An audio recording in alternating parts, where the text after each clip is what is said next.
14वीं कहानी करजो भलो नवाब को। एक आदमी था। वह पशु-पक्षियों की बोली समझता था।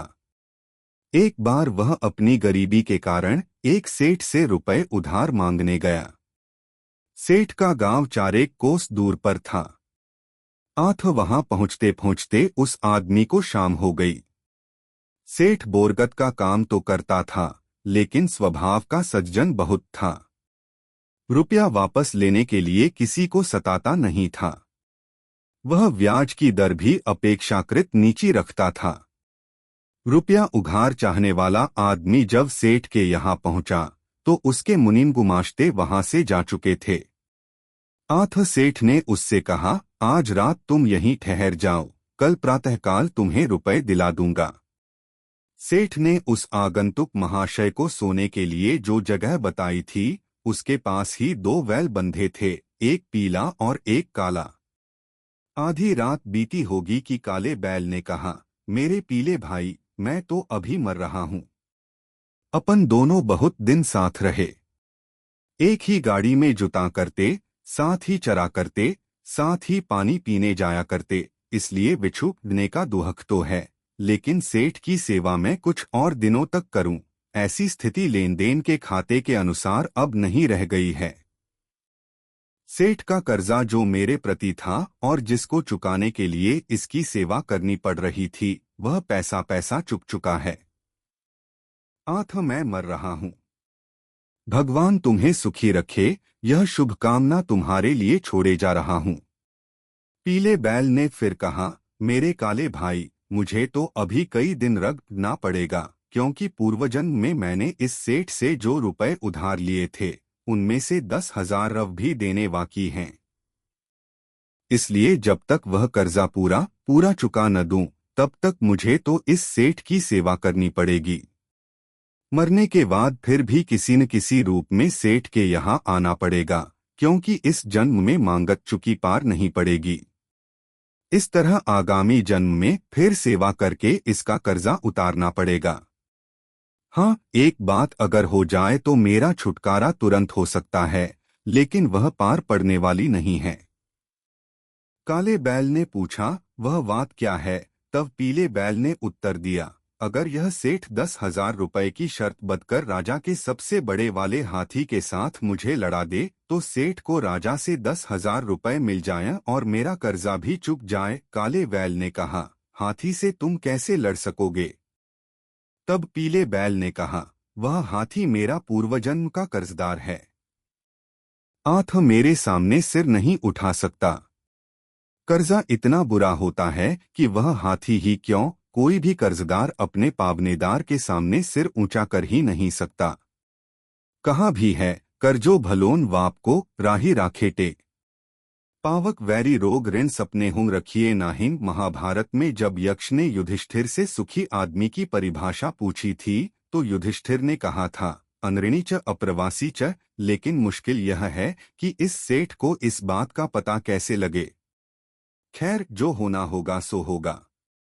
जितने दिन भोगना होगा उतने दिन भोगूंगा। तुम सुखपूर्वक जाओ। दोनों बैलों की आंखों में आंसू छलछला आए थे। दोनों एक दूसरे से गले मिले और मिनटों में ही उस काले बैल की मृत्यु हो गई।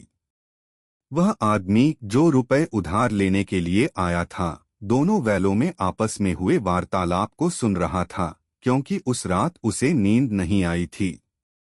पशु पक्षियों की बोली का जानकार होने के कारण वह सब कुछ समझ गया।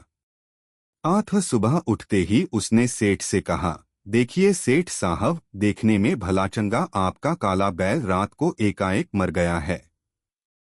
वह क्यों मरा है, यह कारण मैं जानता हूँ, लेकिन उसे अभी प्रकट नहीं करूँगा। फिर भी मैं आपको एक कमाई की बात बताता हूँ। आप उस पर विश्वासपूर्वक अमल करें तो आपको 10,000 रुपए मिले पड़े हैं। सेठ ने आतुरता से पूछा तो उसने कहा, राजा के साथ 10,000 रुपए की शर्त बदकर आप इस पीले बैल की राजा के सबसे बड़े हाथी के साथ भिड़ंत करा दें। मैं विश्वास दिलाता हूं कि यह बैल जीतेगा। सेठ बोला, तुम भी कैसी अनहोनी बातें करते हो।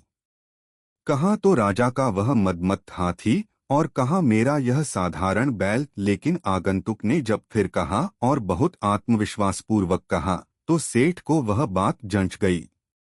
उसने सोचा, यह आदमी जब इतने जोरों के साथ कह रहा है तो इसमें कुछ न कुछ रहस्य अवश्य है। सेठ राजाजी के पास गया और प्रस्ताव किया कि मैं अपने बैल को आपके बड़े हाथी से लड़ाना चाहता हूं, और वह भी यूं ही नहीं, 10-10 हजार रुपए की शर्त बंधकर। राजा ने कहा, सेठ साहब, मालूम होता है आप भींग पीकर आए हैं, होश में बातें नहीं कर रहे हैं, वरना इस तरह की बेतुकी बात कभी न कहते। कहा, तो मेरा मदोन्मत्त हाथी, जिसे देखकर एक बार सिंह का भी दिल दहल जाए। और कहा, आपका बैल। क्यों व्यर्थ में 10,000 रुपए गवाते हो? क्यों बैल को मरवाते हो और क्यों अपनी लोकहंसाई करवाते हो? सेठ ने कहा, राजा साहब, बनिया यदि नशे में भी कोई शर्त बद लेता है तो हार जाने पर उसका भुगतान किया करता है। इस मामले में बनिए की बात एक ही हुआ करती है। मैं रोज एक पंडित से वाल्मीकि रामायण की कथा सुना करता हूँ। कथा में कल ही एक वाक्य आया है, रामोद्विर्नाभिभाषते। उसी के अनुसार आप मेरी भी यह बात समझें। मैं जब शर्त वध रहा हूँ तो हार जाने पर रुपए अवश्य दूंगा। इसलिए आपको मंजूर हो तो शर्त पक्की रही और कल का समय रहा। राजा हंसा और बोला, अच्छी बात है, तुम्हारे सिर पर भूत सवार हुआ है तो भोगो। शर्त वधी गई और हाथी तथा बैल के लड़ने के लिए एक बड़ा सा घेरा बनवा दिया गया। तमाशा देखने को आने वाले लोगों के बैठने के लिए चारों तरफ कुर्सियां वगैरह डाल दी गईं। दूसरे दिन निश्चित समय पर सेठ का बैल और राजा का हाथी घेरे के भीतर आए।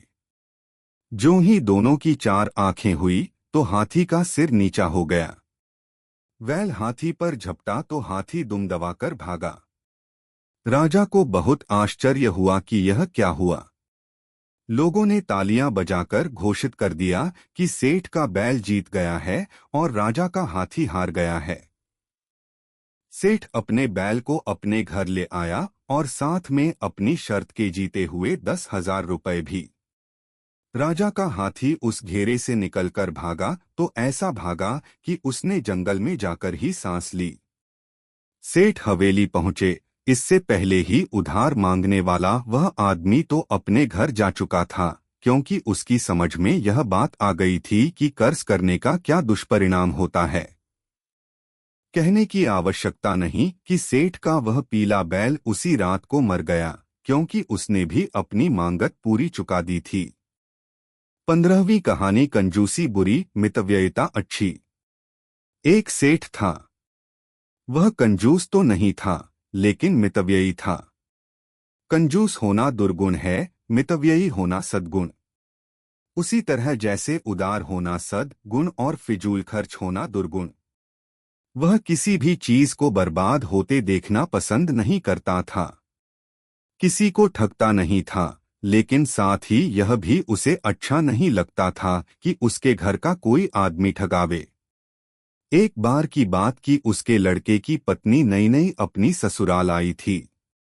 जब उसने यह देखा कि उसका ससुर खरीदे हुए घी को तुलवा रहा है और वजन करते वक्त एक टोपा घी पक्के आंगन पर गिरने पर उसे ससुर महाशय ने सहज भाव से उठाकर अपने हाथ पर मल लिया है, तो पुत्रवधू को लगा कि जिस घर के आदमी इतने कंजूस हैं कि एक टोपा घी की भी जिन्हें समाई नहीं है, उस घर में मेरा निभाव कैसे होगा। उसने इस बात की परीक्षा लेनी चाहिए कि ससुर सचमुच ही इतने कंजूस हैं या इसमें और कुछ रहस्य है। उसने पड़ोस के एक आदमी को बुलाकर ससुर की परीक्षा लेने के लिए एक योजना बनाई और उसके अनुसार दूसरे दिन माथे में दर्द होने का बहाना लेकर लेट गई। बहुत जोर का दर्द होने की शिकायत करने लगी। चूंकि वह नई नई आई थी, इसलिए सारे घर की लाडली थी। कभी किसी डॉक्टर को, कभी किसी वैद्य को और कभी किसी हकीम को बुलाया गया। भांति भांति की दवाएं दी गई, लेकिन दर्द तो कम होने का नाम ही नहीं लेता था। सचमुच ही कोई दर्द हो तो कम हो, दिखावटी और बनावटी दर्द का क्या कम हो। आखिर जिस व्यक्ति के साथ योजना बनाई गई थी वह सेठ के घर के पास से यह आवाज लगाता हुआ निकला कि सिरदर्द की अचूक दवा, सिरदर्द का तत्काल इलाज, आदि आदि। तुरंत उसकी बुलावट हुई। उसने तथाकथित रोगी को देखा और बोला, यह दर्द जिस बात का है उसके लिए तो एक ही इलाज है। वह है तो अचूक, लेकिन खर्चीला बहुत है। सेठ ने कहा, खर्चे की तुम चिंता मत करो, बहू किसी भी तरह ठीक होनी चाहिए। वह आदमी बोला, गजमुक्ताओं को पीसकर उनका लेप इसके माथे पर किया जाए तो दर्द तत्काल ठीक हो जाएगा। सेठ खुश हो गया और बोला, इसमें कौन बड़ी बात है, अभी आपको एक मुट्ठी गजमुक्ता ला देता हूं। ऐसा कहकर वह तुरंत एक मुट्ठी गजमुक्ता ले आया और खरल में पीसने के लिए डाल दिया। मूसली चलने ही वाली थी कि सेठ की पुत्रवधू ने आकर सेठ के पांवों पर अपना सिर रख दिया और सारी हकीकत भी कही। कहने की आवश्यकता नहीं कि इस बीच वैद्य बना हुआ आदमी वहां से खिसक चुका था। पुत्रवधू ने अपने ससुर से क्षमायाचना की। उसे विश्वास हो गया कि घर के लोग कंजूस नहीं हैं बल्कि मितव्ययी हैं, जो होना जरूरी है।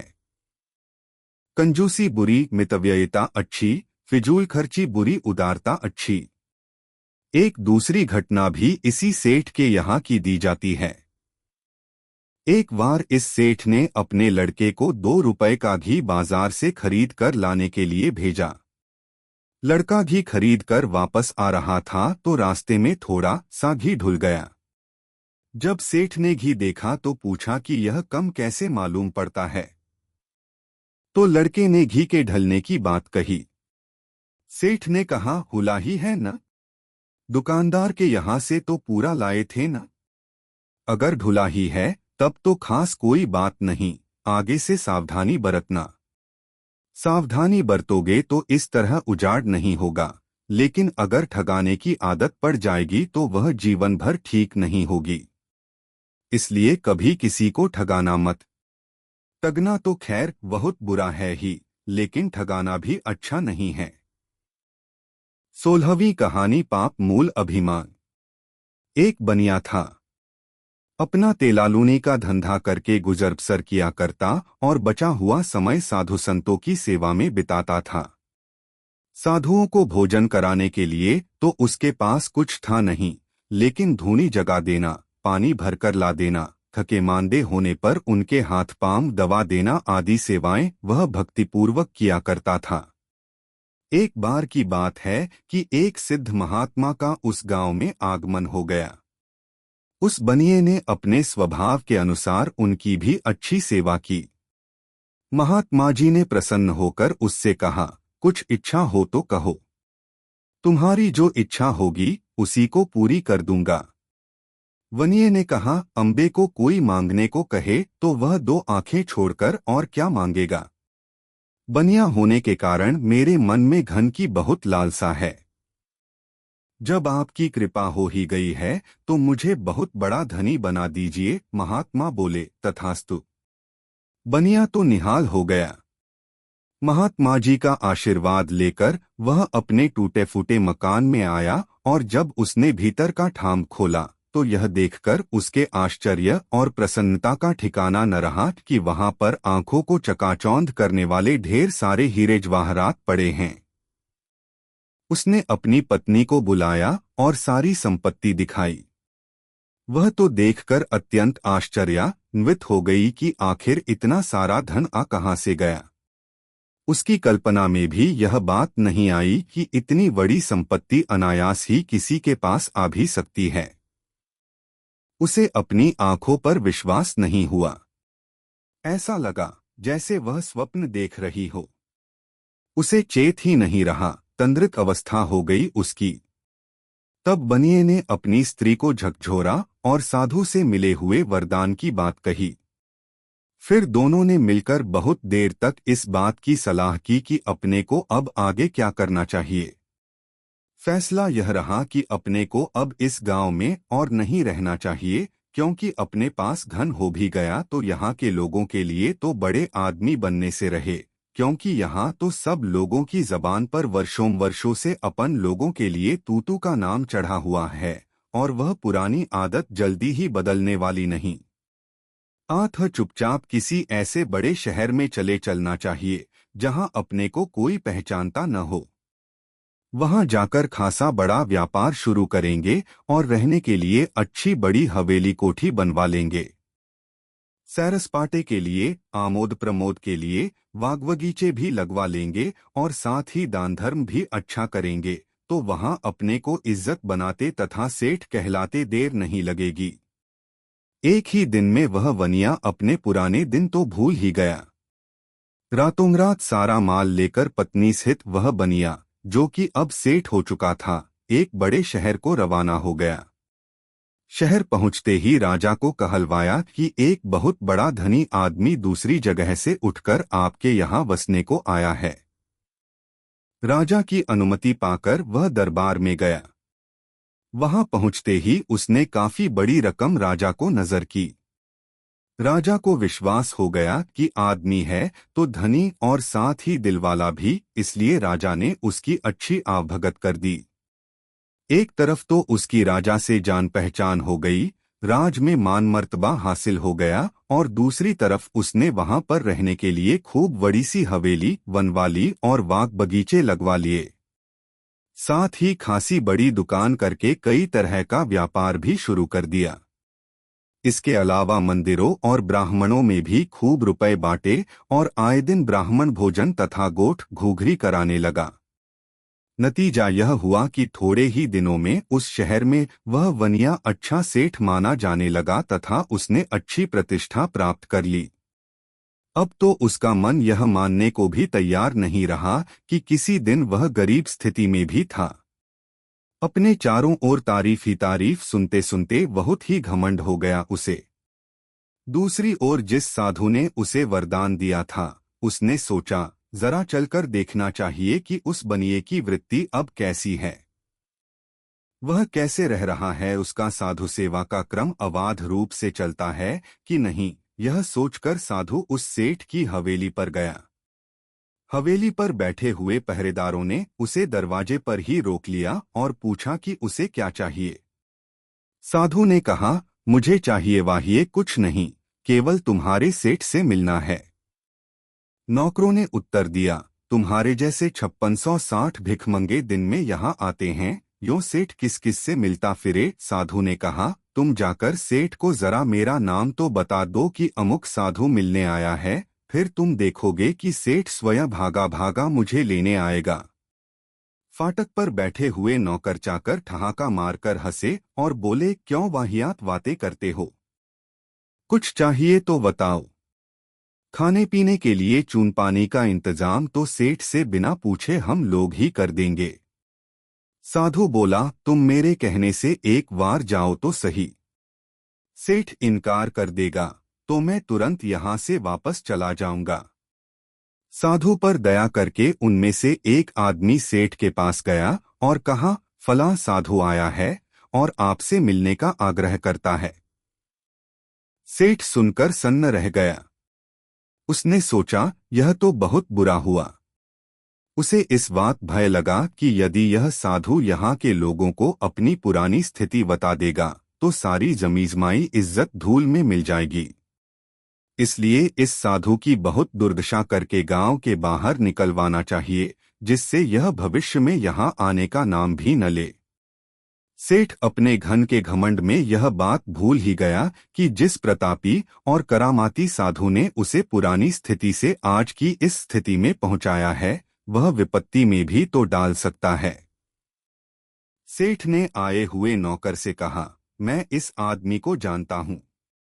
यह बहुत बड़ा ठग है, घूर्त और मक्कार है तथा दुराचारी और बदमाश भी है। साधु का वेश बनाए हुए लोगों को ठगता फिरता है। तुम सारे जने मिलकर इसे धक्के देकर निकाल दो और शहर के बाहर खदेड़ आओ। ऐसी दुर्गति करो इसकी कि यह आगे कभी इस शहर में आने का नाम भी न ले। सेठ ने सोचा, अपने पास अब इतना धन हो गया है कि दोनों हाथों से फेंकें तो भी अपनी जिंदगी भर छूटे नहीं, तो फिर अब अपने को डर भी किस बात का रह गया है। यह साधु अपना बिगाड़ ही क्या सकता है, नौकरों को तो सेठ की आज्ञा का पालन करना ही था। सबने मिलकर बुरी दुर्गति की उस साधु की और धक्के देकर उसे निकाल दिया शहर के बाहर। साधु ने कोमल चित दीनन पर दाया वाले अपने स्वभाव के अनुसार सोचा, ऐसा को जन्मा जग माही, प्रभुता पाई जाही मद नाही, और यह भी सोचा, श्रीमद वक्र न कीन के ही प्रभुता वधिर न काही। सेठ के स्वभाव में फर्क आना अस्वाभाविक नहीं है, लेकिन यह घमंड उसे ले डूबने वाला है। चूंकि इसने किसी दिन अपनी सेवा की थी, अतः अपने को इसका उपकार करना चाहिए, और वह उपकार इसका घमंड दूर करके ही किया जा सकता है। यह सोचकर साधु ने हूबहू सेठ का रूप बनाया, और जब सेठ शौच के लिए जंगल गया तो वह आकर सेठ की हवेली में बैठ गया।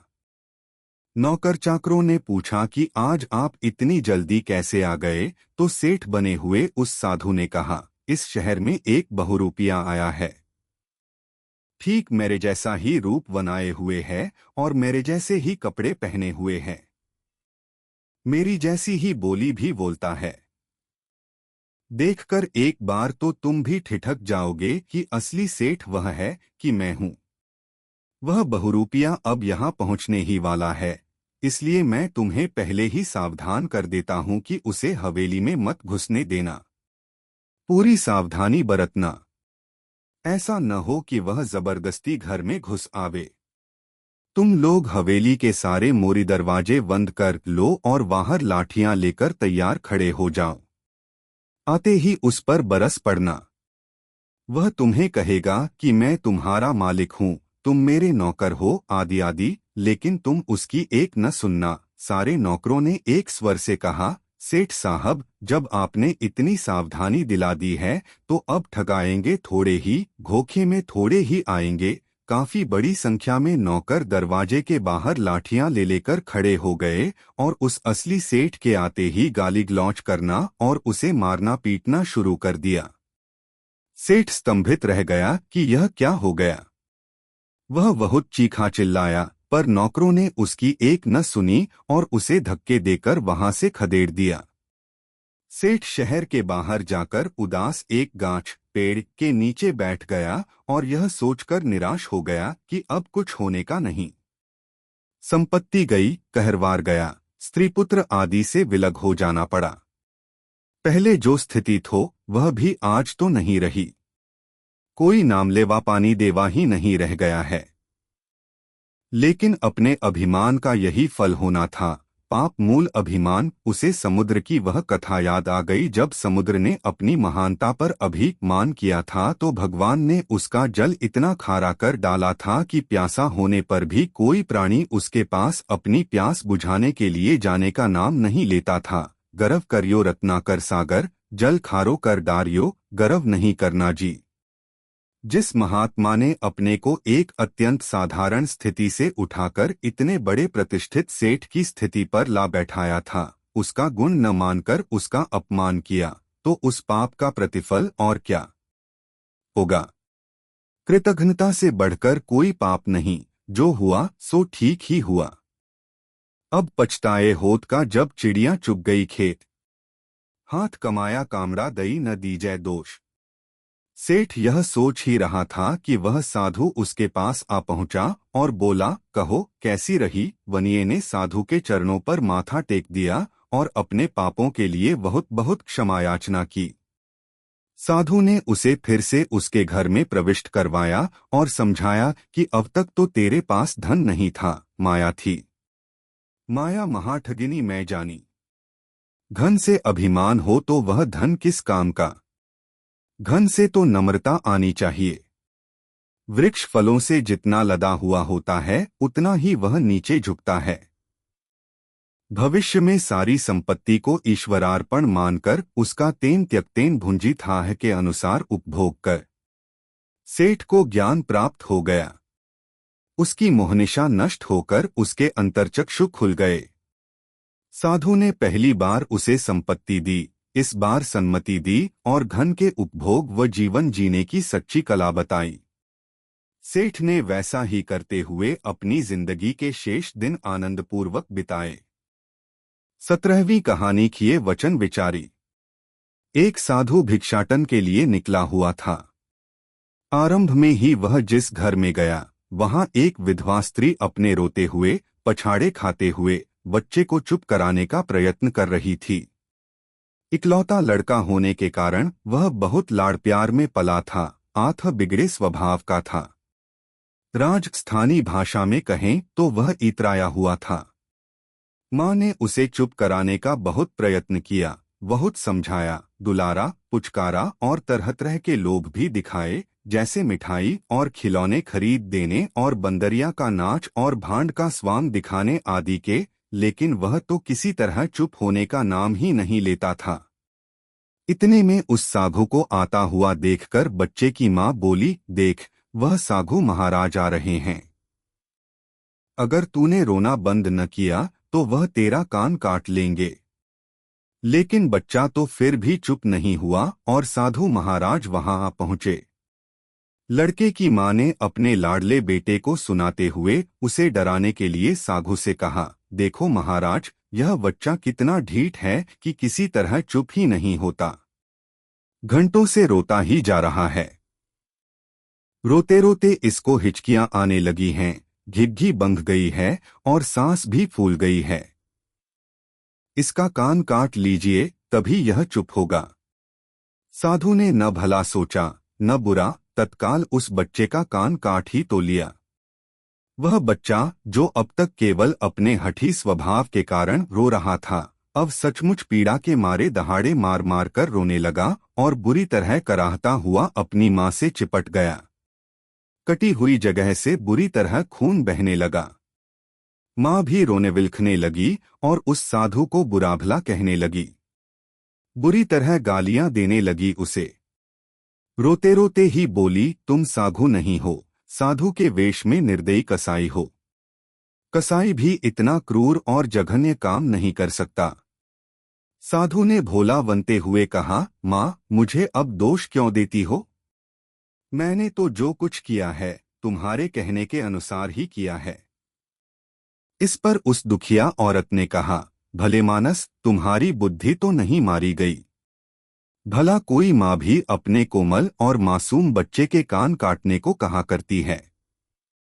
मैंने तो उसे डराने के लिए यूं ही ऊपर ऊपर से कह दिया था, भीतर के मन से थोड़े ही कहा था। साधु ने कहा, माई, मुझे क्या मालूम, किसी के दो मन भी हुआ करते हैं।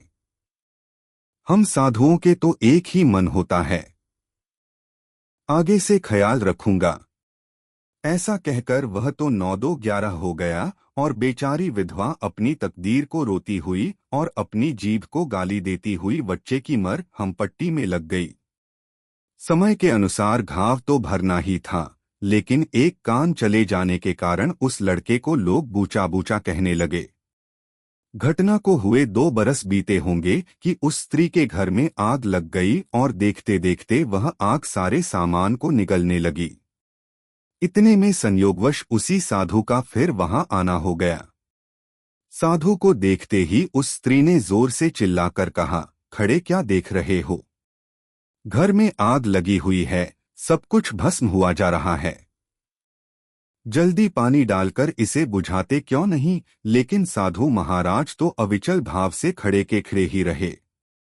थोड़ी ही देर में सब कुछ जलकर स्वाहा हो गया तो उस स्त्री ने कहा, ईश्वर ने तो तुम्हें 3.5 हाथ की हट्टी कट्टी काया दी है, इस काया के भीतर हृदय है कि पत्थर।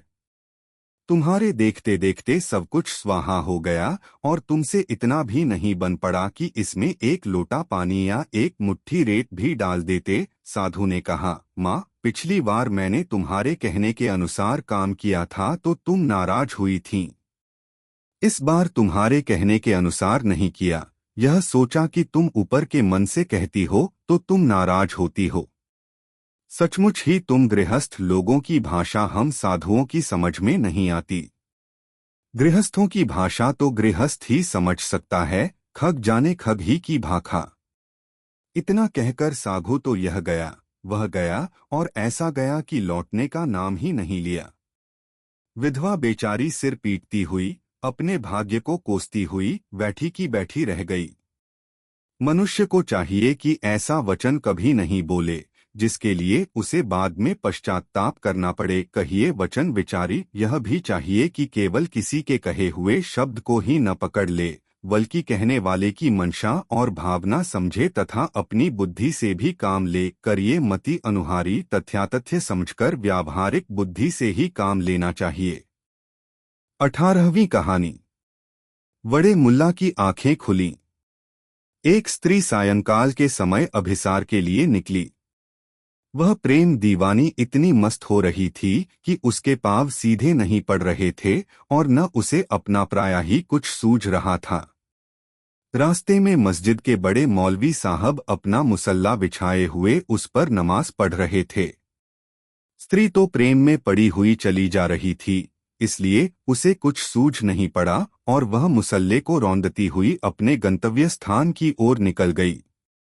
मौलवी जी को गुस्सा तो बहुत आया, लेकिन वह उस समय कुछ बोले नहीं, क्योंकि बोलने से नमाज में खलल पड़ जाने का भय था। नमाज पूरी हो गई, उसके बाद भी वह वहीं बैठे रहे और इस बात की प्रतीक्षा करने लगे कि वह स्त्री वापस आए तो उसे उलाहना दें, धमकावे और भविष्य के लिए नसीहत दें।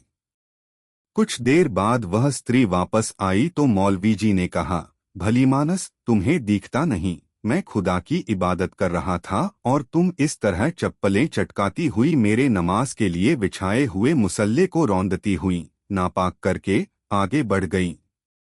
तुम्हारी आंखें फूटी हुई तो नहीं हैं? आगे से जरा देखकर चला करो, सावधानी रखनी चाहिए। स्त्री ठहाका मारकर हंसी और बोली, मौलवी साहब, खता माफ हो, लेकिन मैं आपसे एक बात पूछना चाहती हूँ कि अगर आप खुदा की इबादत कर रहे थे तो आपको यह सूझ कैसे पड़ा कि कौन आया था और कौन गया? यह तो इबादत नहीं, हिमाकत है। इबादत करने वाला तो उसे कहते हैं जिसके लिए यह कहा जा सके कि तन की कछु न संहार। साफ ही मालूम होता है कि आप केवल लोक दिखावे के लिए ही नमाज पढ़ते हैं, खुदा को रिझाने के लिए नहीं। आपका मन तो संसार में और सांसारिक झगड़ों में ही फंसा रहता है, वरना मैं, जो कि किसी एक आदमी के प्रेम में रंगी हुई थी, उसे ही सूझ नहीं पड़ा, तो आप जो खुदा की इबादत की बात करते हैं उसे मेरे जाने की बात कैसे सूझ पड़ी? स्त्री ने आगे फिर कहा, पढ़ कुरान बौरा भये, नहीं राचो रहमान नर रांची सूझो नहीं, तुम कस लख्यो सुजान। माला तो कर में फिरै, जीभ फिरै मुख माहिन, मनुआ तो चहु दिसी फिरै, यह तो सुमिरन नाही। मन का फेरत जुग गया, गया न मन का फेर, कर का मन का छाड़ी दे, मन का फेर। मौलवी जी की आंखें खुल गईं। गए थे नसीहत दूसरों को देने और मिल गई नसीहत खुद को। 19वीं कहानी। सेवा बिन विद्या नहीं। एक सिद्ध पुरुष था। वह अधिकतर जंगल में ही रमता, कंदमूल फल खाकर भगवान का भजन किया करता। उसे पानी से दूध और पीतल से सोना बनाने की विद्या आती थी, लेकिन उसने उस विद्या का अपने सुख के लिए कभी उपयोग नहीं किया था। दीन दुखियों के लिए समय समय पर अवश्य थोड़ा बहुत उपयोग कर लेता था। वह कभी कभी नगर में भी आ जाता था, लेकिन बहुत कम। एक दिन जब वह फकीर नगर में आया हुआ था तो एक बहुत ही दीनदरिद्री ब्राह्मण उसके पास आया और विनीत स्वर में बोला, मैं बहुत दुखी हूँ। मेरे एक लड़की है, वह उम्र में काफी हो गई है, लेकिन मैं अब तक उसका विवाह नहीं कर सका हूँ। मैं तो 2 जून का खाना ही बड़ी मुश्किल से जुटा पाता हूँ, तो विवाह कैसे हो? मैं देखता हूँ कि आप स्वयं भिक्षाटन करके खाते हैं, किसी प्रकार का परिग्रह भी नहीं करते। आपसे आर्थिक सहायता की आशा तो मैं नहीं करता, पर आपके चेहरे का तेज देखकर मुझे विश्वास होता है कि आप मुझे कोई युक्ति अवश्य बता देंगे। फकीर को विश्वास हो गया कि आदमी है तो सुपात्र, इसलिए उसने उस ब्राह्मण से कहा, तुम सायंकाल मेरे पास आ जाना। मैं तुम्हें युक्ति क्या बताऊं, तुम्हारे लिए पूरी व्यवस्था ही कर दूंगा। ब्राह्मण अपने घर चला गया और इधर फकीर बाबा नगर के बाहर जाकर अपने एक पीतल के लोटे को सोने का बनाकर ले आया। सायंकाल जब वह ब्राह्मण उसके पास आया तो उसे वह लोटा देते हुए कहा, जा इसे बेचकर अपनी कन्या का विवाह कोई सुपात्र वर देख कर अच्छी तरह कर दे। ब्राह्मण तो कृतकृत्य हो गया। जब वह लोटा लेकर बाजार में बेचने निकला तो एक दुकानदार ने उसे पकड़ लिया और बोला, यह सोने का लोटा तुम्हारे पास कहाँ से आया? जरूर यह राजा का होगा। तुम या तो इसे चोरी करके लाए हो या तुमने किसी चोर से खरीदा है। ऐसा कहकर वह उसे राजा के पास ले गया। राजा ने लोटा देखकर कहा, यह लोटा मेरा तो नहीं है, लेकिन इस ब्राह्मण के पास कहाँ से आया? ब्राह्मण से पूछने पर उसने डरकर सारी बात बता दी। राजा ने ब्राह्मण को तो लोटसहित मुक्त कर दिया, पर उसके मन में लोभ समाया और उसने सोचा, अपने को उस महात्मा से मिलना चाहिए। उन्हों सिद्ध बाबा के पास कोई चमत्कारी विद्या है। किसी तरह उस फकीर बाबा से अपने को वह विद्या सीखनी चाहिए। राजा ने अपने आदमियों को भेजकर उस सिद्ध फकीर बाबा का पता लगाकर दरबार में लाने को कहा। जब राजा का आदमी उस महात्मा के पास पहुंचा तो उन्होंने आने से इनकार कर दिया। वे बोले, मेरा राजा से क्या लेना देना? मैं क्यों किसी के यहाँ जाने लगा? आदमी ने आकर सिद्ध महात्मा की कही हुई बात राजा जी को बता दी। राजा के ऊपर इस बात का गहरा प्रभाव पड़ा और उसको विश्वास हो गया कि यह महात्मा पहुंचा हुआ तो है ही, निस्पृह भी खूब है। यह सोचकर राजा स्वयं उसके पास गया। राजा ने जाकर महात्मा को प्रणाम किया और बाबा को ब्राह्मण और उसके स्वर्णलोटे की बात कही और साथ ही बड़े विनम्र शब्दों में बाबा से वह विद्या सिखाने के लिए प्रार्थना की। सिर्फ दीन दुखियों के लिए उनकी सहायतार्थ अपनी विद्या का उपयोग करने वाला वह फकीर भला राजा को यह विद्या कब बताने वाला था। अतः उसने राजा को विद्या सिखाने से इनकार कर दिया। राजा ने फकीर बाबा की खुशामद की। उसे यह भी कहा, देखो यह विद्या तो राजा को ही शोभा दे सकती है, उसके ही काम आ सकती है। इस विद्या से सारे राज्य में खुशहाली छा जाएगी और कोई भी दीनदरिद्री नहीं रहेगा। फकीर लोगों के यह विद्या किस काम की, लेकिन फकीर जानता था कि राजा के पास जितना ही अर्थ होगा उतना ही वह अनर्थकारी होगा। अतः वह उसे विद्या सिखाने को राजी नहीं हुआ। अब तो राजा का सोया हुआ अहम जागा और उसने फकीर से कहा, ऐ फकीर, राजा के सामने तेरी नानक्कड़ नहीं चलेगी। राजी राजी बता दे तो अच्छी बात, वरना व्यर्थ में तुझे अपनी जान से हाथ धोना पड़ेगा। फकीर तो आखिर पहुंचा हुआ फकीर था। उसे इस तरह डरा धमका कर झुकाया थोड़े ही जा सकता था। उसने राजा से कहा, तेरी इच्छा हो सो कर, मैं विद्या सिखाने से रहा। फकीर की यह बात सुनकर राजा को बहुत क्रोध आया और उसने चाहा कि उस फकीर को उसी वक्त जमीन में जिंदा गड़वा दे, लेकिन स्वर्ण बनाने की विद्या सीखने का लोभ अब भी उसके मन में था, इसलिए उसने ऐसा नहीं किया। फिर वह फकीर से बोला, आज से 15 दिन के भीतर भीतर या तो तुम मुझे यह विद्या सिखा दो, नहीं तो 15वें दिन तुम्हें फांसी दे दी जाएगी। फकीर के पास तो अब भी वही जवाब था। राजा बड़े असमंजस में पड़ गया और तय नहीं कर सका कि अब उसे क्या करना चाहिए। उसे तो किसी तरह से विद्या सीखनी थी। फकीर को भारने से तो विद्या आने से रही। अतः वह रोज एक आदमी उस फकीर को समझाने के लिए भेजने लगा, लेकिन फकीर के पास तो वही रटा रटाया जवाब था। इस तरह जब 7 दिन बीत गए तो राजा को विश्वास हो गया कि यूं काम बनने वाला नहीं है। अतः दूसरी युक्ति सोची और उसके अनुसार वह वेश बदलकर फकीर के पास गया और शिष्य के रूप में उनकी तनमन से सेवा करने लगा। ऐसा करते करते 1 सप्ताह बीत गया। राजा की सेवा से फकीर प्रसन्न हुआ और उसने सोचा, कल तो अपने को मरना ही है, चलो अपनी विद्या इस शिष्य को सिखा दें। उन्होंने वेश बदले हुए राजा को बुलाकर कहा, देख, मैं तो कल मरने वाला हूँ, लेकिन मरने से पहले तुझे एक विद्या सिखा देना चाहता हूँ। किंतु मुझे वचन दे कि तू इस विद्या का उपयोग कभी अपने स्वार्थ के लिए नहीं करेगा। छद्मवेशी राजा ने वचन दे दिया और फकीर वावा ने उसे अपनी करामाती विद्या सिखा दी। राजा अपने महल में लौट आया। दूसरे दिन राजा का आदमी फकीर के पास गया और बोला, राजा जी के हुक्म के अनुसार आज तुम्हें फांसी दी जाएगी। फकीर ने कहा, मैं तो इसके लिए तैयार ही बैठा हूँ। राजा जी के आदमी ने वापस आकर सारी हकीकत राजा जी से बयान कर दी। तब राजा स्वयं आया, लेकिन फकीर ने उसे पहचाना नहीं कि कभी इसने मुझसे शिष्य बनकर विद्या सीखी थी। राजा ने कहा, क्यों फकीर, बोल। विद्या सिखाना मंजूर करता हो तो तेरे प्राण अब भी बच सकते हैं, नहीं तो आज तुझे फांसी लगने वाली है।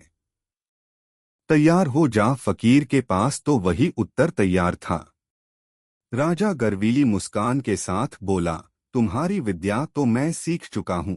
ऐसा कहकर उसने पीतल के एक पात्र को सोने का बनाकर दिखा दिया। फकीर हंसा और बोला, राजा, तुमने यह विद्या किसी को डरा धमकाकर नहीं सीखी है।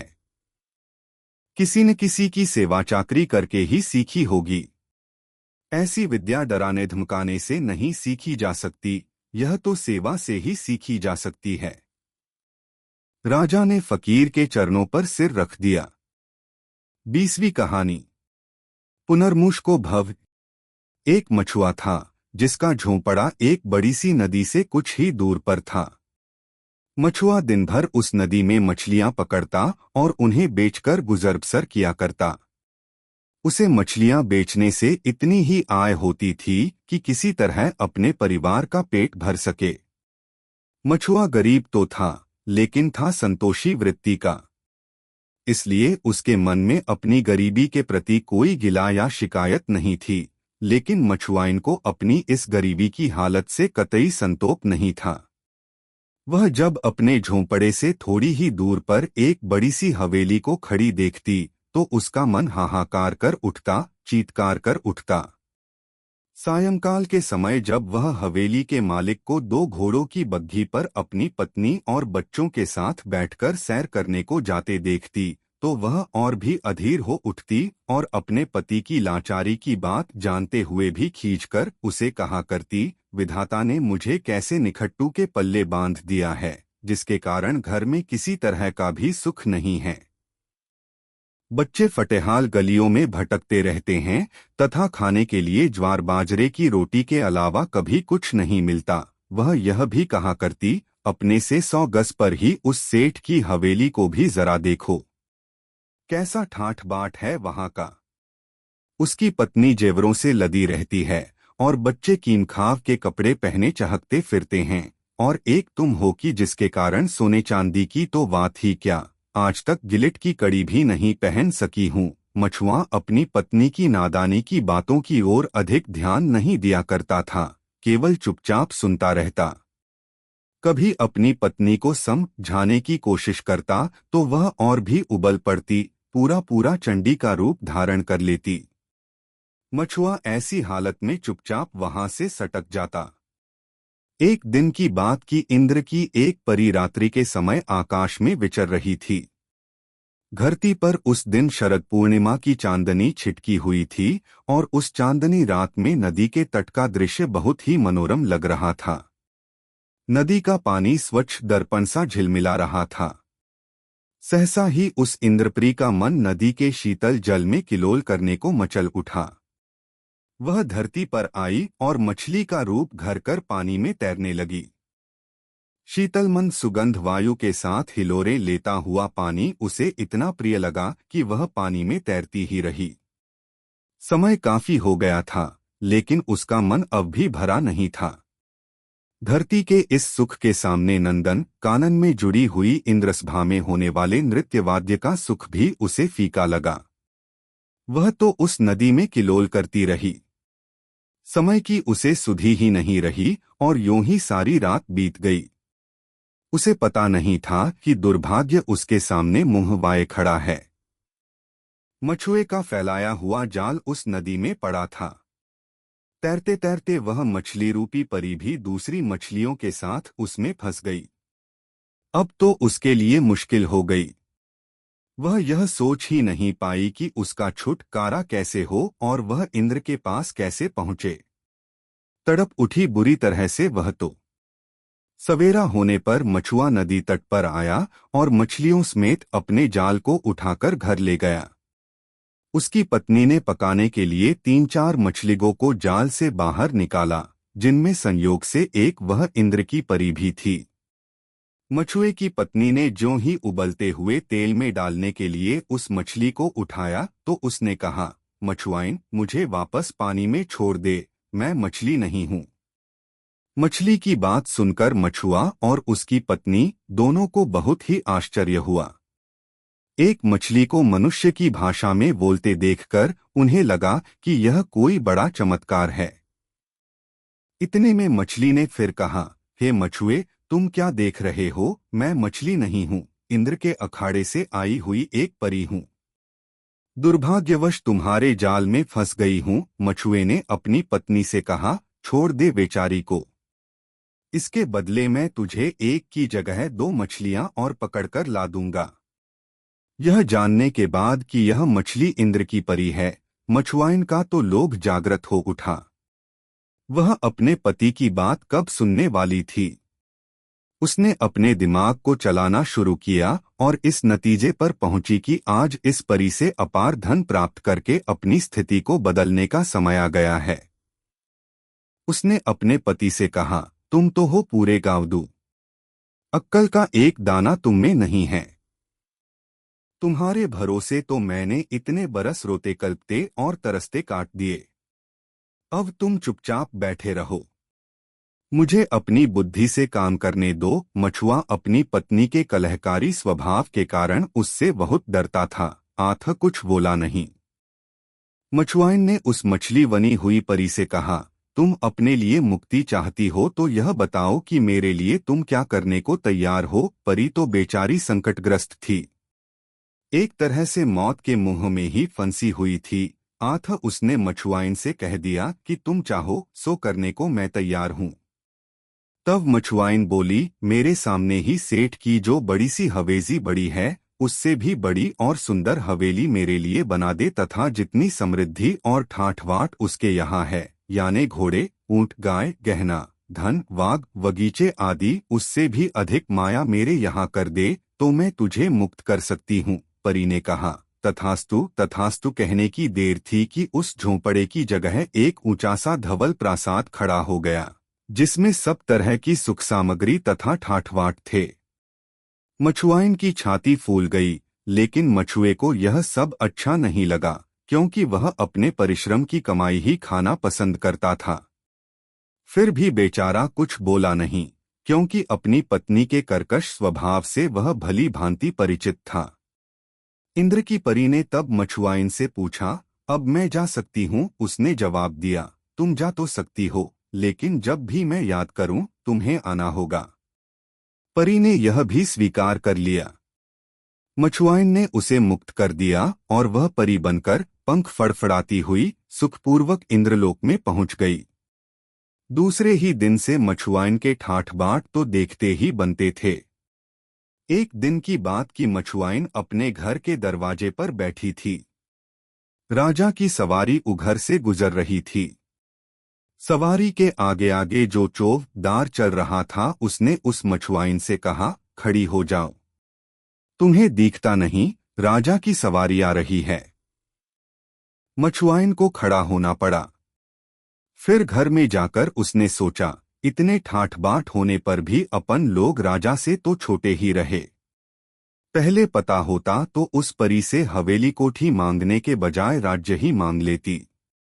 किंतु खैर, अब भी क्या बिगड़ा है, यह सोचकर उसने इंद्र की उस परी को याद किया। याद करते ही परी हाजिर हो गई। मछुआइन ने कहा, हे परी, तूने मुझे इतना देकर भी राजा से छोटा ही रख दिया। मैं अपने गांव में किसी से छोटा बनकर नहीं रहना चाहती, इसलिए हम लोगों को राजा रानी बना दे। मछुए ने बीच में टोकते हुए अपनी पत्नी से कहा, मैं जानता हूँ तुम किसी की सुनोगी नहीं, लेकिन कहे बिना रहा भी नहीं जाता। तुम्हारे स्वभाव में इतना भी क्या लोभ आया कि एक साधारण मछुआइन से इतनी समृद्धिशाली बन जाने पर भी संतोष नहीं? यह अति का लोभ तुम्हें ले डूबने वाला है। अति राम बैर है। मछुआइन ने पैर पटकते हुए और धमकाते हुए अपने पति से कहा, तुम्हें बीच में बोलने की जरूरत नहीं। मैं जैसा चाहूंगी करूंगी। पति पत्नी के इस झगड़े में न पड़कर परी ने उस मछुआइन से कहा, तथास्तु। दूसरे दिन ही मछुआइन को राज्य मिल गया। उसके बाद तो वह और भी गर्वोन्मत्त हो उठी। आदमी को आदमी ही नहीं गिनती थी। जरा सी बात में दास दासियों को चाबुक से पिटवा देना, कसूर या बेकसूर किसी भी प्रजा को जेल में डाल देना उसका नित्य का काम हो गया। मछुआइन तो अपने भाग्य पर इठलाती फिरती थी, लेकिन राजा बन जाने के कारण मछुआ तो अपने भाग्य पर रोया करता था। यह अपने पुराने दिनों की याद किया करता और यह मानता कि वह कैसी मनहूस घड़ी थी कि जब इंद्र की परी मछली के रूप में उसके जाल में फंसी, और जिसका नतीजा यह हुआ कि अपने पसीने की कमाई करने से वंचित हो गए और मुफ्त का माल मलीदा खाते हैं। उसे इस बात की भी ग्लानि थी कि उसकी पत्नी प्रजा पर नाना प्रकार के अत्याचार करती है। कुछ वर्ष यूं ही बीत गए। अब तक मछुआइन के पापों का घड़ा लब भर चुका था। आथ एक बार उस राज्य पर इंद्र का कोप हुआ। वहां पर 3 वर्षों का भयंकर अकाल पड़ा। प्रजा त्राहि त्राहि कर उठी और अंत में उस राज्य में बगावत हो गई। प्रजा ने विद्रोह कर दिया और राज महल को घेर लिया। राजा रानी का विरोध करती हुई प्रजा नारे लगाने लगी। खासकर रानी के अत्याचार और अन्याय के कारण रोष में आकर उन्होंने राजमहल पर पत्थर फेंकना शुरू कर दिया। रानी बनी हुई मछुआइन इस विद्रोह के कारण घबरा उठी। उसे कुछ उपाय नहीं सूझ पड़ा। आखिर उसने अपने विश्वस्त दरबारियों से पूछा, इस विद्रोह का निराकरण कैसे हो? सभी ने मिलकर कहा, तुरंत वर्षा हो, तभी प्रजा संतुष्ट हो सकती है।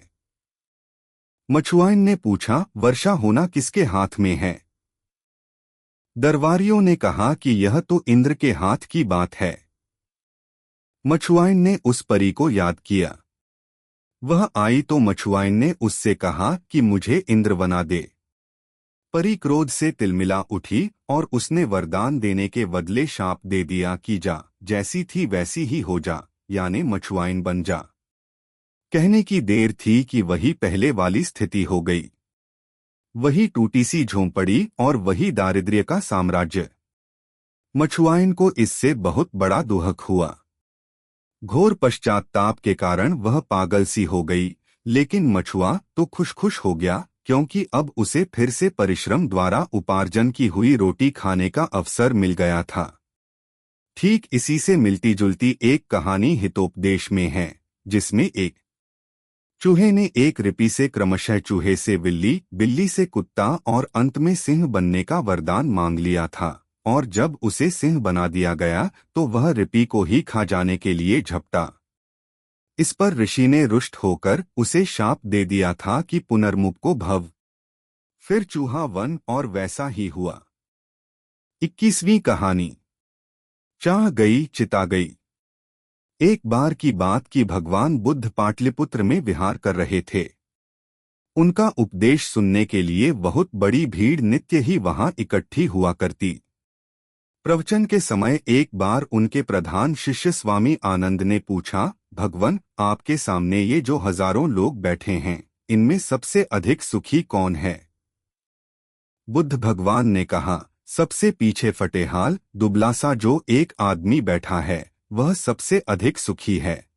आनंद को इस पर शंका हुई और उसने अपनी शंका बुद्ध के सामने प्रकट की। बुद्ध ने कहा, जरा ठहरो। फिर उन्होंने बैठे हुए सारे लोगों से एक एक करके पूछा, तुम्हें क्या चाहिए? किसी ने धन की इच्छा प्रकट की, किसी ने अपने स्वास्थ्य की कामना की, किसी ने लड़का चाहा, किसी ने शत्रु पर विजय और किसी ने कुछ और। ग्ररज की एकनेक चाह सभी ने प्रकट की। होते होते उस फटेहाल आदमी की भी बारी आई। उसने कहा, मुझे तो कुछ भी नहीं चाहिए। चाहिए तो यही चाहिए कि मुझे कभी किसी भी तरह की चाह न हो। मैं तो अपने को परम सुखी अनुभव करता हूँ। आनंद की शंका का निराकरण हो गया। महात्मा कबीर के शब्दों में चाह गई चिंता मिटी, मनुआ बेपरवाह, जाको कछु ना चाहिए सो साहन पति सा। 22वीं कहानी प्रकृति का ही दूसरा नाम आदत है। दो मछुआएं थीं। वे रोज मछली पकड़कर अपने गांव में थोड़ी ही दूर पर एक शहर में उन्हें बेचने जाया करतीं। ऐसा करने में उन्हें एक नदी पार करनी पड़ती। नदी में आम तौर पर पानी कम ही रहता था। गर्मियों में तो वह बिल्कुल ही सूख जाया करती। एक बार वर्षा ऋतु में जब वे शहर में पहुंचीं और अपनी मछलियां बेचकर लौटने लगीं तो जोरों की वर्षा आ गई। नदी में पानी इतना चढ़ गया कि पार करते नहीं बन पड़ रहा था। डोंगी उन्हें कोई मिली नहीं तो उन्होंने यह तय किया कि आज की रात यहीं ठहरा जाए। उनके गांव की एक मालिन राजा के बाग में नौकरी करती थी। दोनों मछुआएं उसके पास पहुंचीं और वहां ठहरने की मंशा जलाई। मालिन ने उनका आदर सत्कार किया, गांव के समाचार पूछे और तीनों जनी बैठकर घंटों गपशप करती रहीं। मालिन ने उनके लिए भोजन आदि की अच्छी व्यवस्था की और सोने के लिए जगह बता दी। पर मछुआइनों को फूलों की गंध के मारे नींद ही नहीं आई। उनको तो ऐसा लगा कि यह कोई विचित्र गंध आ रही है। करवटें बदलती रहीं वे तो। आखिर किसी तरह नींद नहीं आई तो उन्होंने अपनी नाक के ऊपर मछली भरने की टोकरी रख ली और उनको सुखपूर्वक नींद आ गई। यह घटना हमें सिखाती है कि आदमी आदतों का गुलाम होता है। 23 संकमाई। एक बार गुरु नानक घूमते फिरते उज्जैनी नगरी में पहुंचे। एक सेठ गले में रुद्राक्ष की माला पहने और मोटे मोटे तिलक छापे लगाए उनके पास भोजन का थाल लेकर पहुंचा। थाल भांति भांति के स्वादिष्ट व्यंजनों से भरा हुआ था। गुरु नानक ने सेठ की ओर देखा तथा भोजन करने से इनकार कर दिया। इतने में एक लुहार वहां पर जौ की बनी हुई 2 रूखी रोटियां लेकर आया। गुरुजी ने लुहार के हाथ से उन रोटियों को बहुत प्रेमपूर्वक ग्रहण किया और स्वाद लेकर खाने लगे। सेठ को आश्चर्य तो हुआ ही, लेकिन दुख भी कम नहीं हुआ। उसने सोचा, यह क्या हुआ? मेरे इतने कीमती और भांति भांति के व्यंजनों की ओर तो गुरुजी ने जरा आंख उठाकर भी नहीं देखा, और इस लोहार की मोटी रोटियों को ये ऐसे प्रेम से खा रहे हैं। इस लुहार की और मेरी न जाति में बराबरी है, न हैसियत में, न कीर्ति में, न मेरे और इसके भोजन में, फिर इसका कारण क्या है? आखिर सेठ से नहीं रहा गया तो उसने गुरुजी से पूछा, महाराज, यह कहाँ का अन्याय है कि मैं जो आपके लिए इस लुहार से पहले भोजन लेकर आया था और इतना स्वादिष्ट भोजन लेकर आया था, उसकी ओर तो आपने आंख खोलकर देखे बिना ही ग्रहण करने से इनकार कर दिया, जबकि इस लुहार की रोटियां इतने प्रेम से खा रहे हैं। गुरु नानक थोड़े मुल्के, फिर बोले, इस लुहार की कमाई परिश्रम की कमाई है, सकमाई है, पवित्र कमाई है, जबकि तेरी कमाई में न तो परिश्रम है, न सत है और न पवित्रता है। सेठ का चेहरा क्रोध से तमतमा गया और उसने कहा, आपने जो कहा उसका मैं प्रमाण चाहता हूं। गुरुजी ने कहा, जरा बैठो, अभी प्रमाण सामने आता है। फिर गुरुजी ने उस लुहार की दी हुई रोटी को दोनों हाथों से निचोड़ा तो उससे दूध की धार निकली, जबकि सेठ के मालपुए को निचोड़ने पर उसमें से निकला रक्त। सच है, अपने कठिन परिश्रम और गाढ़े पसीने द्वारा ईमानदारी से की हुई कमाई ही संकमाई कहलाती है और उसी की बरकत होती है। सेठ का सिर शर्म से झुक गया और वह अपना थाल उठाकर वापस अपने घर चला गया। 25वीं कहानी जगदेव की दानशीलता। एक बार की बात है, कंकाली नाम की एक चारणी, जो कि देवी की परम भक्त थी और जिस पर देवी की कृपा भी थी, अपने नगर के राजा के पास गई, लेकिन उसने राजा की विरुदावली न गाकर जगदेव की गाई। जगदेव उसी नगर का रहने वाला पंवार जाति का एक राजपूत था, किंतु था परम उदार। इस पर राजा का नाराज होना स्वाभाविक था, क्योंकि एक याचक मांगने के लिए तो जाए राजा के पास और उस मौके पर यशोगान करे किसी दूसरे आदमी का। यह बात राजा को अच्छी कैसे लगे। राजा कंकाली पर चिढ़ गया और बोला, क्या बार बार जगदेव के नाम की रट लगा रखी है। भला नगर के राजा की वह क्या बराबरी करेगा। यदि यह बात मान भी ली जाए कि जगदेव बहुत उदार है, तो भी आखिर वह कितना दे सकता है। अपने राजा के सामने एक साधारण नागरिक की विरुदावली गाने में तुम्हें लज्जा आनी चाहिए। कंकाली बोली, राजा जी, माना कि तुम राजा हो और घनी भी हो, लेकिन जगदेव जगदेव ही है, दान में दूसरा कोई उसका सानी नहीं। राजा ने कहा, जाओ जगदेव से दान ले आओ। वह जो कुछ और जितना तुम्हें देगा, उससे दुगुना मैं तुम्हें दे दूंगा। कंकाली ने कहा, राजा जी, ठगा जाओगे। सोच समझकर कॉल करो। राजा ने कहा, मैं तुम्हें कहता हूं कि जगदेव से दुगुना दे दूंगा तो मानो कि अवश्य दे दूंगा। आखिर मैं राजा हूं। कंकाली बोली, अच्छी बात, मैं जाती हूं, लेकिन कहे जाती हूं कि तुम पछताओगे। ऐसा कहकर कंकाली जगदेव के पास गई। वहां जाकर उसने जगदेव को विरदाया।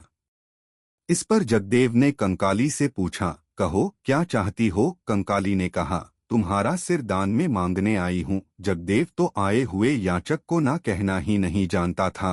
आठ उसने तुरंत कह दिया, तुम्हें मैं शिशदान अवश्य दूंगा, तुम जरा सी देर ठहरो। कंकाली जब बैठ गई तो जगदेव अपनी हवेली के भीतर गया। पत्नी के पास जाकर बोला, कंकाली आई है, मेरे सिर का दान चाहती है। तुम बया कहती हो। जगदेव की पत्नी ने कहा, तुम्हें तो उसे शीशदान उसी क्षण दे देना चाहिए था, जिस क्षण कंकाली ने मांगा था। तुम जब हवेली के भीतर आए और कंकाली के पास वापस जाओगे, इस बीच अगर तुम्हारी मृत्यु हो जाए तो कंकाली का कर्जा ही अपने ऊपर रह जाएगा। जगदेव उल्टे पांव कंकाली के पास गया और अपना सिर उतारकर उसे दे दिया। कंकाली जगदेव के सिर को थाल में रखकर उस पर रेशमी कपड़ा डालकर राजा के पास गई और जाकर बोली, राजा जी, मैं दक्षिणा ले आई हूँ। राजा ने कहा, दिखाओ। कंकाली ने कहा, पहले अपना कौल दोहराओ। राजा ने कहा, तुम्हें एक बार कह दिया न, जगदेव से दुगुनी दक्षिणा मुझसे ले लेना, इसमें कोई फर्क नहीं पड़ेगा। कंकाली ने ज्यों ही थाल का कपड़ा हटाया तो उसमें जगदेव का सिर देखकर राजा मूर्छित होकर गिर पड़ा। कंकाली वापस जगदेव के घर पर आई। उसने देवी की स्तुति की और देवी ने जगदेव को फिर से जिला दिया। 24वीं कहानी, विधि गति अति बलवान। एक समय की बात है। महापराक्रमी रावण घूमते फिरते कोसल देश की राजधानी जा पहुंचा। वह अपने बाहुबल का अभिमान करता हुआ वहां घूम रहा था कि उसे अचानक एक बहुत सुंदर और तेजस्वी स्त्री दिखाई दी। वह कोसल नरेश के महलों से वापस आ रही थी। रावण ने उससे पूछा, तुम कौन हो, कहां से आ रही हो, क्या करके आई हो, क्या करने जा रही हो। स्त्री ने कहा, मैं बैमाता हूं। कोसल नरेश की रानी ने एक कन्या को जन्म दिया है। उसकी तकदीर के आखिर घालने आई थी और अब मैं वापस अपने घर जा रही हूं। रावण ने पूछा, तुम किसी के भाग्य में जो भी लिखती हो वह सब सही होता है क्या। बैमाता ने कहा, राई घटे न तिल बढ़े। बैमाता का लेख, मैं किसी के भाग्य में जो कुछ लिखती हूँ वह अक्षरशः सही होता है। रावण ने उत्सुकतापूर्वक पूछा, जरा मुझे यह तो बताओ कि इस लड़की के भाग्य में तुम क्या लिखकर आई हो। बैमाता ने संक्षिप्त उत्तर दिया, अयोध्या के राजा दशरथ के साथ इस लड़की का विवाह होगा और इसकी कोख से एक परम प्रतापी और धर्मशील बालक का जन्म होगा। मैंने इसके भाग्य में यह भी लिखा है कि उस पुत्र के द्वारा तुम्हारी मृत्यु होगी। रावण ठठाकर हंसा और बोला, हे बैमाता, तुम्हारा यह लिखना तो सत्य सिद्ध होने वाला नहीं है। इंद्र और कुबेर को जीतने वाले रावण की मृत्यु एक मनुष्य के हाथों हो, यह 3 काल में भी सत्य सिद्ध होने वाली बात नहीं। जिस रावण ने दिक्पालों को जीत लिया है और जिसने अपने बाहुबल से कैलाश को उठा लिया है, उसको एक मनुष्य मार सके, यह निपट अनहोनी बात है। हे वैमाता, मुझे लगता है कि तुम्हारी मति बुढ़ापे के कारण मारी गई है। लिखा विरंची जरठ मति मोरे। वैमाता ने कहा, मैं तुम्हें आज क्या कहूँ। आज तो तुम अपने बल और विजय के मद में इतने चूर हो रहे हो कि अपने अहंकार को चुभने वाली मेरी बात का विश्वास थोड़े ही करोगे।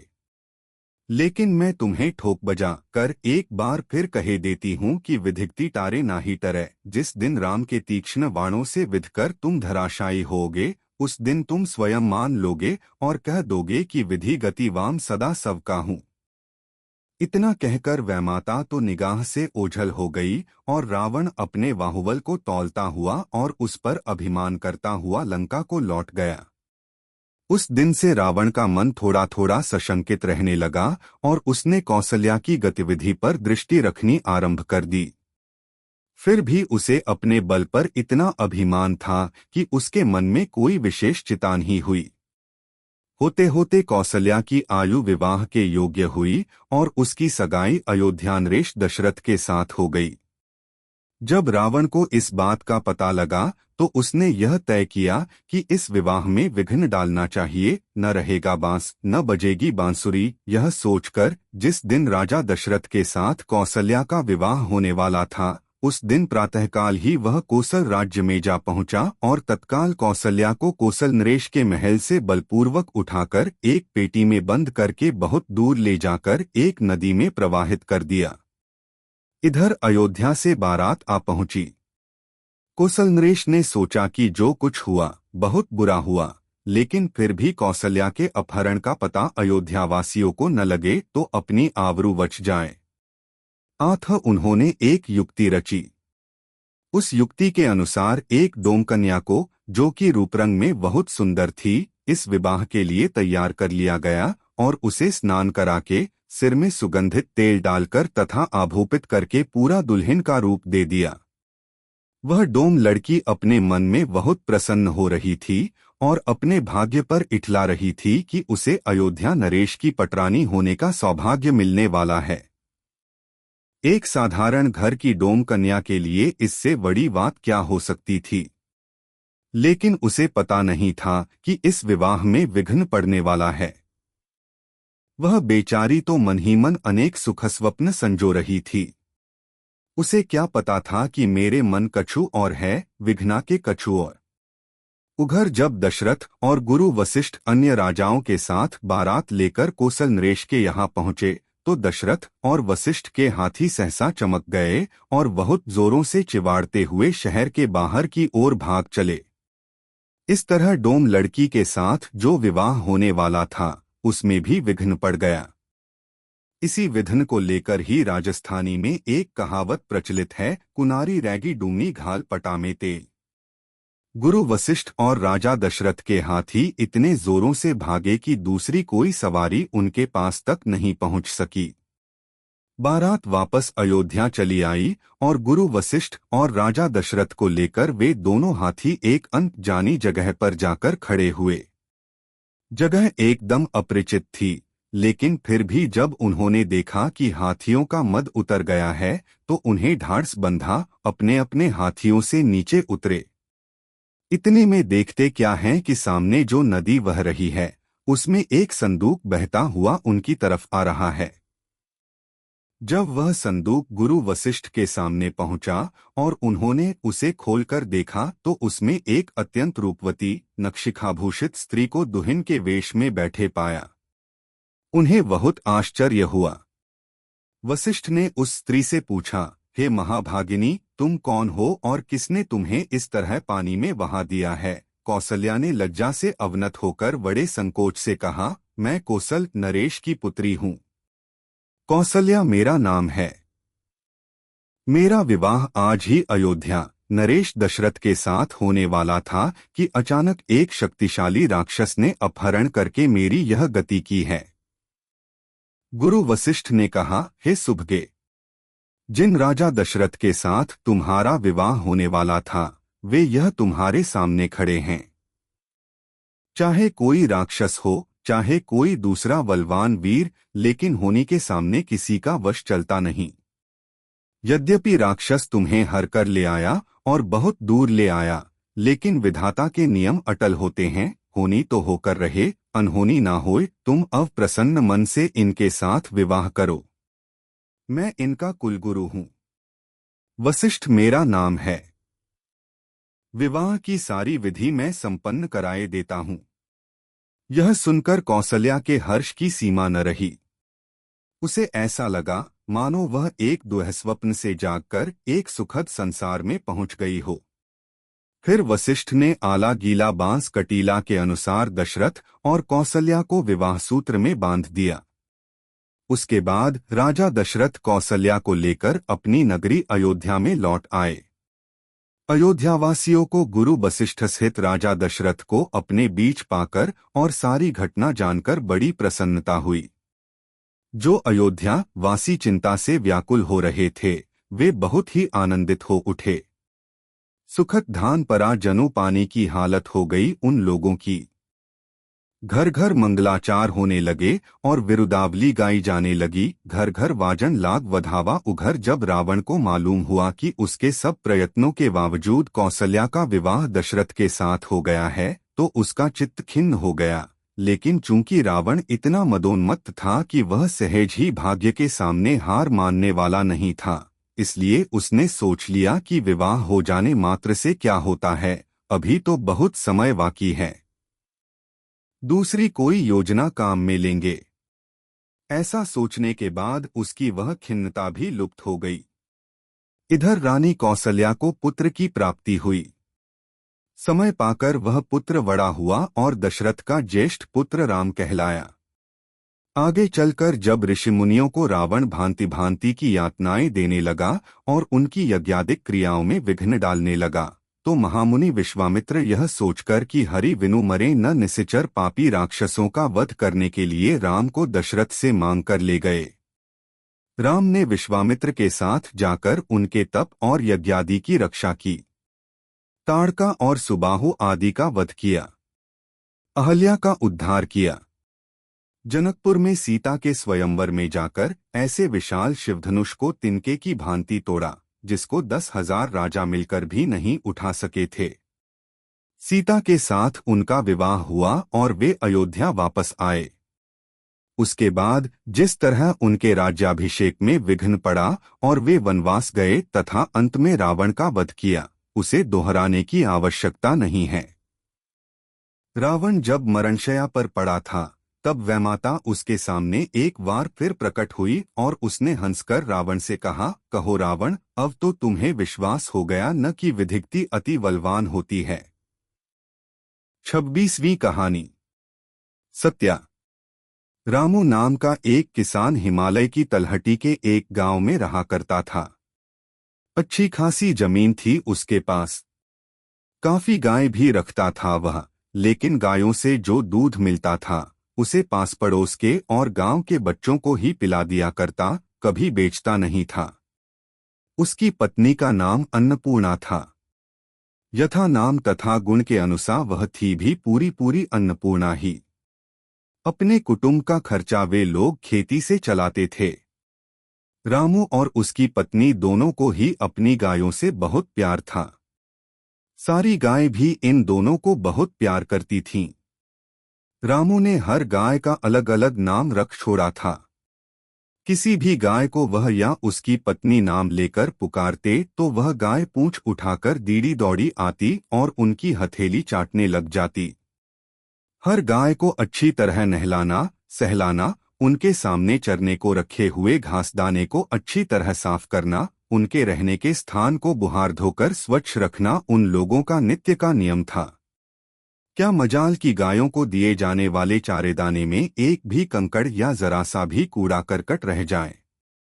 वैसे तो रामू के पास जितनी गायें थीं, वे सारी ही बहुत अच्छी थीं। कोई भी आदमी उसके घर आता तो उन गायों को देखता ही रह जाता था।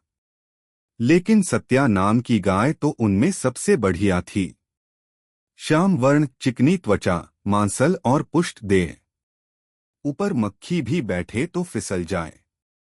सबसे ज्यादा दूध देने वाली गाय थी वह। सीधी इतनी कि चाहे कोई बच्चा भी उसके पांवों में लोटा करे, मजाल नहीं कि खरोंच भी आ जाए। रामू नित्य अपनी गायों को जंगल में चराने ले जाता था। हिमालय की तलहटी की हरियाली का क्या कहना। जहां तक निगाह जाए हरी हरी नरमनरम घास ही बिछी दिखाई दे, जैसे हरा गलीचा बिछा हुआ हो। कलकल छल करते हुए शीतल पानी के झरने। पूरे गांव की गायें उसी जंगल में सुख से चरा करती। शीतल मन सुगंधित वायु उनकी देह को सहलाया करती। एक दिन की बात है कि सत्या भटककर जंगल में दूर चली गई और वहां पहुंच गई जहां एक शेर की मांद थी। कामधेनु सी सुंदर और पुष्ट देह वाली गाय को देखकर शेर के मुंह में पानी भर आया। उसने माना कि आज तो भगवान ने उसे घर बैठे ही आहार भेज दिया है। वह दहाड़ा और लपककर गाय के पास पहुंच गया। शेर सत्या को दबोचने ही वाला था कि सत्या के कंठ से मनुष्य जैसी वाणी फूटी। वह बोली, मेरे शेर भैया, तुम मुझे खाना ही चाहते हो तो शौक से खा लेना, लेकिन मुझे थोड़ा सा समय दो, इतना सा कि मैं घर जाकर अपने बच्चे को बस एक बार नजर भर के देखाऊं, उसे दूध पिला आऊं। साथ ही मेरी जो दूसरी बहिनें वहां रह रही हैं उन्हें और अपने मालिक को उसकी संभलावन दे आऊं। शेर ने कहा, इतने भोले तो ब्राह्मण होते हैं। घर आया शिकार छोड़ दूं, इतना भोला मैं नहीं हूं। अगर मैं तुम्हें छोड़ देता हूं तो मेरे बराबर कोई मूर्ख नहीं, और अगर तुम सचमुच ही लौटकर आओ तो तुम्हारे बराबर कोई मूर्ख नहीं। सत्या ने कहा, मेरे भैया, न किसी के मूर्ख होने का सवाल है और न किसी के भोले होने का। मैं जाति से गौ हूं, निरीह और निर्दोष। छल कपट झूठ फरेब हमारी जाति को छू नहीं गया है और इसीलिए हमारी महिमा सारे शास्त्रों ने गाई है।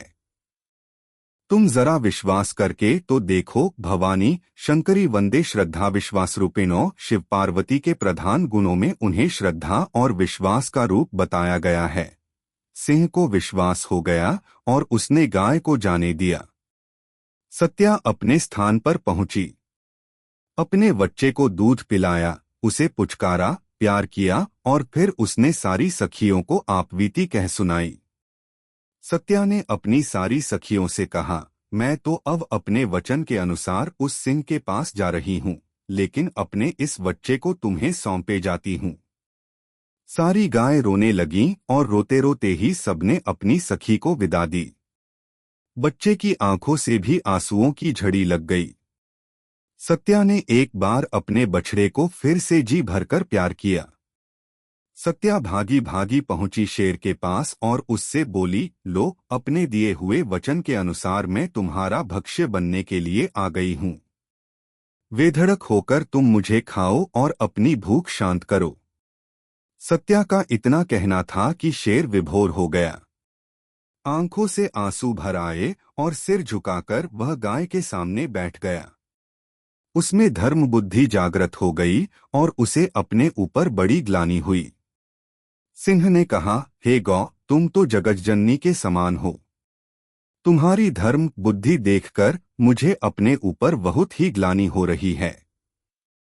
एक तो तुम हो जो सारी उम्र लोगों को दूध पिलाती हो, खेती करने के लिए उन्हें बैल देती हो, खेत में देने के लिए उन्हें गोबर रूपी खाद देती हो और मरने के बाद भी अपना चमड़ा मनुष्यों को पगरखी बनाने के लिए दे देती हो, यहाँ तक कि तुम्हारा मांस, मज्जा और हड्डियां भी खाद के काम आ जाती हैं।